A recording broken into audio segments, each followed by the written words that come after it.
Hello and welcome to the Getting to Know UR Science series. My name is Douglas Fernick. I am a professor of mathematics and dean of the Faculty of Science. For the first installment of the series, it is my pleasure to introduce you to Dr. Garth Huber, professor of physics. A homegrown talent, Garth is now an experimental physicist working in the area of subatomic particle physics. I hope you enjoy getting to know Dr. Garth Huber.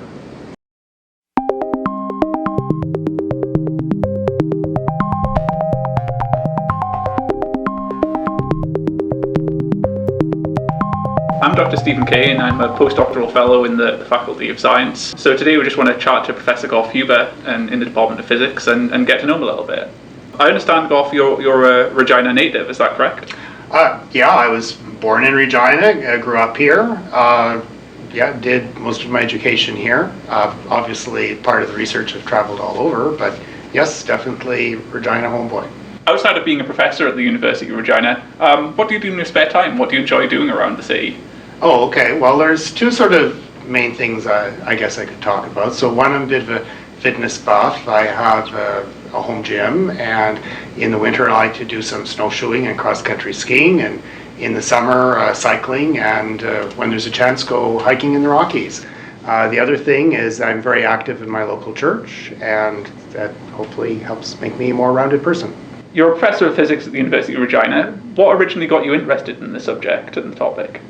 As a boy, I would spend actually a lot of time at my grandfather's farm north of town, and the night sky there is just amazing. The Milky Way is this big, beautiful, just milky river of stars across the sky, and I got very interested in the stars and planets and how far away they were and basically how stars work and things like that. And then from that, I eventually got into physics.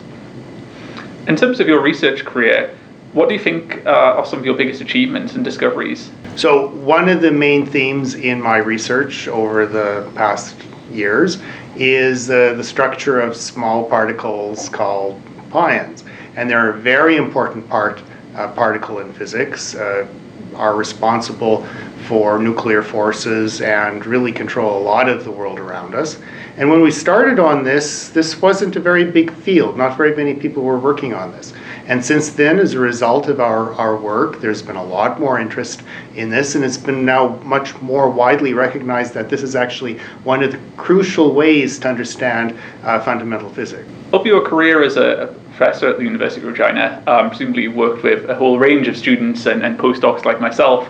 Have any of them gone on to lead particularly interesting careers? Any spies at CSIS or anything like that? No spies at CSIS, although we did, I think, have one student actually who was interviewed by CSIS. But more seriously, I would probably want to talk about my two most recent PhD graduates, Dilly Paudial, who is now working for the Canada Light Source in Saskatoon, and Wenliang Li, who is now at Stony Brook University as a junior researcher. So, as well as your research at the University of Regina, presumably you teach lots of classes in the Department of Physics. Is there anything you particularly like teaching, a favorite class? Well, one of the things that I've guessed that over the years is that I've ended up teaching all of the electromagnetism classes in the entire department, and tend to be the one who is responsible for many of those classes, and really enjoy the topic of electromagnetism, and it has good connection with the students. If I was a young student coming in and I wanted to get involved in physics and study physics, do you have any advice to give a person like that? I think my main advice that I would give to the younger generation is that they should never stop asking questions. God has given us a rational intellect, and we're very inquisitive people, and we should use this to discover the universe. There's lots of fascinating questions out there. Why things happen, how things happen, when did things happen in the past, such as how old is the universe, how do stars work, and you just always keep asking questions. Don't ever stop. So in terms of your research work at the moment, what's the big focus? Well, the big focus on our research now is we've been involved in experiments at Jefferson Lab for many years, and as I mentioned before, the program on this, the study of the structure of these pion particles is growing to be an increasingly important part of the program at Jefferson Lab.